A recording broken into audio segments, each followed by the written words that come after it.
കേരളത്തിലെ സ്വകാര്യ ആശുപത്രി നഴ്സുമാരുടെ സമരം കടുക്കുകയാണ്. യുണൈറ്റഡ് നഴ്സസ് അസോസിയേഷൻ അഥവാ UNA നേതൃത്വത്തിൽ നടക്കുന്ന അനിശ്ചിതകാല സമരം ഇപ്പോൾ 4ാം ദിവസവും കടന്നിരിക്കുകയാണ്. കോഴിക്കോട് ഉൾപ്പെടെയുള്ള നിരവധി ജില്ലകളിൽ നഴ്സുമാർ കളക്ടറേറ്റുകൾക്ക് മുന്നിൽ ധർണ നടത്തി പ്രതിഷേധം ശക്തമാക്കുകയാണ്. കോഴിക്കോട്ടെ ബേബി മെമ്മോറിയൽ, ആംസ്റ്റർ മിംസ്, ഇക്ര, മൈത്ര തുടങ്ങിയ വലിയ സ്വകാര്യ ആശുപത്രികളിലെ നഴ്സുമാരാണ് സമരരംഗത്ത് പ്രധാനമായി ഉള്ളത്. നിരവധി വിഭാഗങ്ങളിൽ നഴ്സുമാർ ജോലിയിൽ നിന്ന് വിട്ടുനിൽക്കുന്നതിനാൽ ആശുപത്രികളുടെ പ്രവർത്തനം തന്നെ ഭാഗികമായി സ്തംഭിച്ചിരിക്കുകയാണ്. സമരത്തിന്റെ പ്രധാന ആവശ്യം അടിസ്ഥാന ശമ്പളം 40,000 രൂപയാക്കുക എന്നതാണ്. നിലവിൽ സർക്കാർ പ്രഖ്യാപിച്ച 25,000 മുതൽ 30,000 രൂപ വരെയുള്ള ശമ്പളം തങ്ങൾക്കും കുടുംബത്തിനും ജീവിക്കാൻ പര്യാപ്തമല്ലെന്നാണ് നഴ്സുമാർ പറയുന്നത്.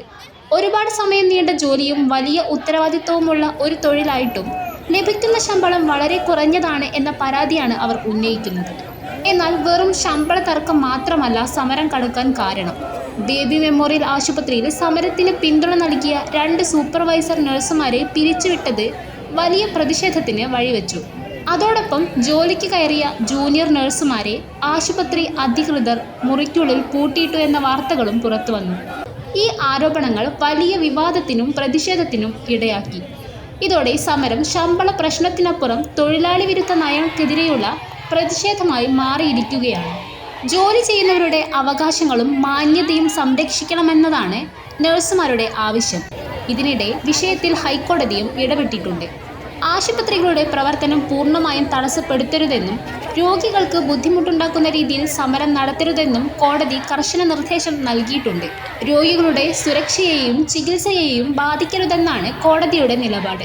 എന്നാൽ തങ്ങളുടെ അന്തസ്സിനും അർഹമായ വേതനത്തിനും വേണ്ടിയുള്ള പോരാട്ടമാണിതെന്നും ആവശ്യങ്ങൾ അംഗീകരിക്കാതെ പിന്നോട്ടില്ലെന്നും നഴ്സുമാരുടെ അഭിപ്രായം. നീണ്ട കാലമായി നിലനിൽക്കുന്ന പ്രശ്നങ്ങൾക്ക് സ്ഥിര പരിഹാരം വേണമെന്നും അവർ ആവശ്യപ്പെട്ടു. ഇപ്പോൾ പല ആശുപത്രികളിലും ICU, കാഷ്വാലിറ്റി തുടങ്ങിയ പ്രധാന വിഭാഗങ്ങൾ പോലും സാധാരണ രീതിയിൽ പ്രവർത്തിക്കാൻ ബുദ്ധിമുട്ട് അനുഭവപ്പെടുന്നുവെന്നാണ് റിപ്പോർട്ടുകൾ. പുതിയ രോഗികളെ പ്രവേശിപ്പിക്കുന്നതിലും ചില ആശുപത്രികൾ മടിക്കുന്ന സ്ഥിതിയാണ്.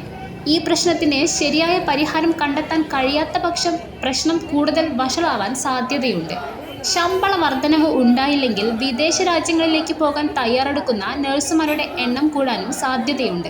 ഇത് ഭാവിയിൽ കേരളത്തിലെ ആശുപത്രികളിൽ നഴ്സുമാരുടെ വലിയ കുറവിന് കാരണമാകും.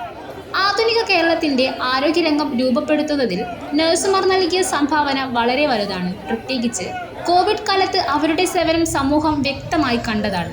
അതുകൊണ്ട് തന്നെ അവരുടെ ആവശ്യങ്ങൾ പൂർണ്ണമായി അവഗണിക്കാൻ ഭരണകൂടത്തിനും ആശുപത്രി മാനേജ്മെൻറ്റുകൾക്കും എളുപ്പമല്ല. ഇപ്പോൾ ഉയരുന്ന പ്രധാന ചോദ്യം ഇതാണ്: 40,000 രൂപ എന്ന അടിസ്ഥാന ശമ്പളം ന്യായമായ ആവശ്യമാണോ? അല്ലെങ്കിൽ സ്വകാര്യ ആശുപത്രികളുടെ സാമ്പത്തിക അവസ്ഥയും കൂടി പരിഗണിക്കേണ്ടതുണ്ടോ? ഈ പ്രശ്നത്തിന് സർക്കാർ, ആശുപത്രി മാനേജ്മെൻറ്റുകൾ, നഴ്സുമാർ എന്നിവർ തമ്മിലുള്ള ചർച്ചകളിലൂടെ മാത്രമേ സ്ഥിരമായ ഒരു പരിഹാരം കണ്ടെത്താനാകൂ. കൂടുതൽ വാർത്തകൾക്കും വിശേഷങ്ങൾക്കും ന്യൂസ് ലൈവ് TV സബ്സ്ക്രൈബ് ചെയ്യൂ.